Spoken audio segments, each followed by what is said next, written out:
안녕하세요. 인포마켓 강용훈 대표입니다.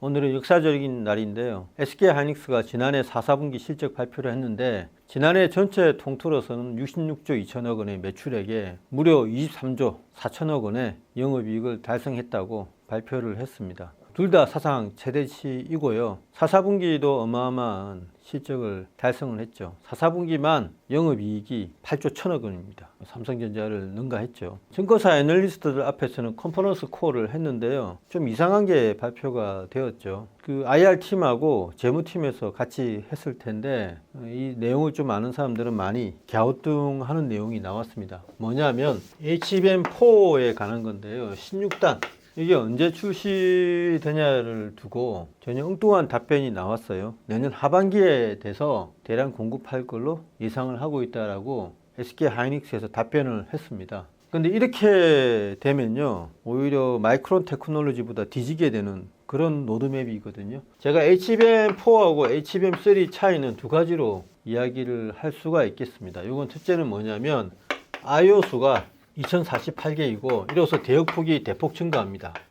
HBM3E 16단 이번에 CES에서 나온 게 대략 제가 추정한 거는 한 스택당 하나의 HBM당 1.25TB per second라고 이야기를 했는데요. 그때는 IO수가 저는 2048개로 추정을 했고 이 핀당 대역폭이 좀 많이 낮춰가지고 HBM3E 12단하고 대역폭 차이가 별로 없다라고 추정을 했었습니다. 해운 영상에서. 근데 이제 4부터는 본격적으로 IO수가 2048개이면서도 핀당 대역폭을 그전 HBM3E 12단하고 비슷하게 놓아서 비약적으로 증가시키려고 합니다. 그래서 이 대역폭이 엄청나게 증가하는 거 하고요. 두 번째는 이제 하이브리드 본딩을 하지 않겠냐라고 굉장히 증권사 애널리스트하고 기자들이 좀 앞서가는 보도를 했었죠. 제가 이거는 지연될 거라고 했는데 이건 아마 빠지게 될 겁니다. 여전히 MRMUF 형태로 갈 겁니다. 저는 이제 NCP라고 과거에 주장을 했었는데 어쨌든 MRMUF 형태로 하이브리드 본딩이 아닌 이런 식으로 갑니다.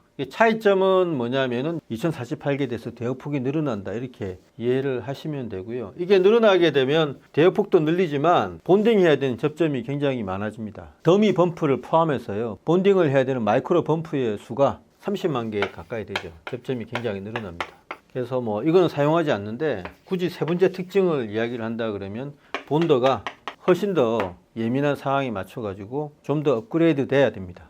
그래서 본더가 더 중요해지죠. 어쨌든 HBM4 12단이 올해 아마 하반기에 돼서 시범 납품이 되고요. 컬을 받으면 HBM4 12단은 이제 납품이 될 거고 올해 16단은 내년 하반기나 돼야 된다 이렇게 얘기를 했는데 이렇게 되면 사실 문제가 발생을 합니다. 왜 그러냐면요. HBM4 12단은 루빈용이거든요. 그러면 HBM4 16단은 뭐겠습니까? 루빈 울트라용인데 최소한 루빈 울트라용이 들어가려면 내년 초에는 이게 나와줘야 됩니다. 늦어도 3, 4월을 넘기면 안 되거든요. 근데 이게 하반기에 들어간다는 이야기는 마이크론 테크놀로지의 어떤 속도보다도 늦을 수 있다라고 이게 오해를 줄 수 있기 때문에 이런 하나하나의 표현에 대해서 SK하이닉스가 굉장히 조심해야 됩니다. 그동안 보면은 IR팀이나 이런 여러 가지 대외 발표 창구에서 내부적으로 통일되지 않은 목소리를 많이 내어왔습니다. 하이브리드 본딩을 한다고 했다가 안 한다고 했다가 또 뭐 CXL이 중요하다고 했다가 그렇지 않다고 했다가 다양한 목소리가 이렇게 튀어나오고 있죠.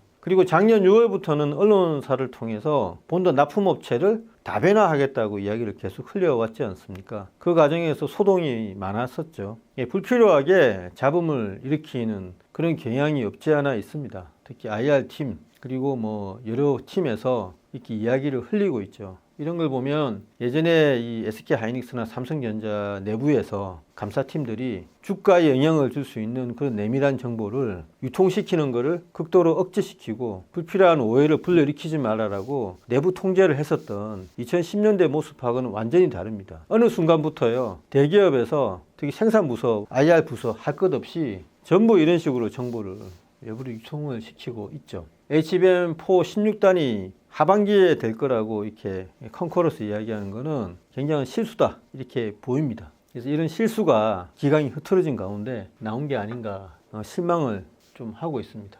이건 무조건요 다시 발표를 해서 마이크론보다 SK하이닉스가 훨씬 빨리 한다라고 앞질러서 이야기를 해야 되는 겁니다. 최소한 내년 3월달까지 아니면 내년 초에 이 16단을 해내야 되고 또 콜을 받아야 되죠. 그래야만 마이크론 대비해서 초격차를 유지할 수가 있는 겁니다. 이게 이제 교훈이 뭐냐면 내부적으로 이제는 소통을 잘 해서 생산부서, 그리고 기획부서, 그리고 재무부서, 그리고 IR부서 모두 모여가지고 말 한마디 한마디 조심을 해야 된다는 중요 사례가 될 수 있습니다. 컨퍼런스 콜에서 애널리스트들이 예리하게 질문을 안 해서 그렇지 이런 게 뭐 암코 같은 회사 있잖아요.